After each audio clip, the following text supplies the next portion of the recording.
Guys, এই হাঁসের বাচ্চাটি মুরগির বাচ্চার সাথে খেলাধুলা করার কারণে মুরগি হাঁসের বাচ্চাকে ধরে মারতে থাকে। জয় বাংলা, জয় বঙ্গবন্ধু। মাং মাং কোটাই কোনটাই রে ঘুমের না তালি উড়ে একবার বাবা গাজা খাবা বলিস কি? হাঁস তো তার বাচ্চার কথা শুনে রেগে গিয়ে মুরগির বাচ্চাকে মারধর করতে থাকে। আপনি কি এখন মুখ থেকে বন্ধ কেন? সেটা সেটা পালাই না। এই পোকাচোদা কয় কি? আচ্ছা, হাঁস আর মুরগির ঝগড়া দেখে মোরগ আসে থামানোর জন্য। তোমরা কয় ভাই? আমরা তিন ভাই। কে কে? আমি, আব্বাই, মা।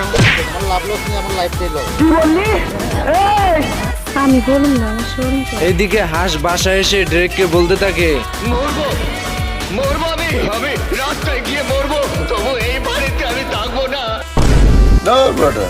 বন্ধুরা, এই হাঁস দুটো চলে আসে বিচার নিয়ে মুরগিদের বাড়িতে। ওই সুলতান বাইরে আলার পর মাং মাং কোটাই কোনটাই রে হাঁসের বিচার নিয়ে আসা দেখে মোরগ রেগে গিয়ে হাঁসকে তুমুল মারধর করতে থাকে।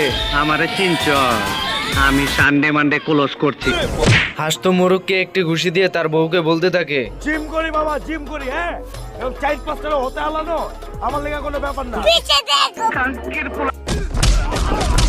এদিকে হাঁস আর মোরগের মারামারি দেখে পুরো হাঁসের দল এন্ড মুরগির দল একে অপরকে ডিম চুরাচুরি করতে থাকে। এত হট্টগোল দেখে মুরগি তার বাচ্চাকে নিরাপদ স্থানে রেখে দেয়। এসব দেখে হাঁস তার বাচ্চাকে ঘরের ভিতর বাটির নিচে লুকিয়ে রাখে।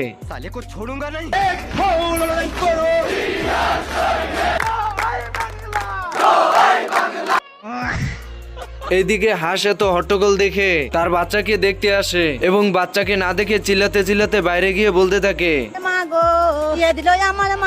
হাঁসের কান্না দেখে সবাই মারামারি বন্ধ করে দেয় এবং মোরগ আর হাঁস মিলে তাদের বাচ্চাকে খোঁজার জন্য রওনা হয়। এর ভিতরে তাদের বাচ্চাদেরকে দেখতে পায়। আমি তোমাকে বিয়ে করতে চাই, তোমাকে লাভ করি।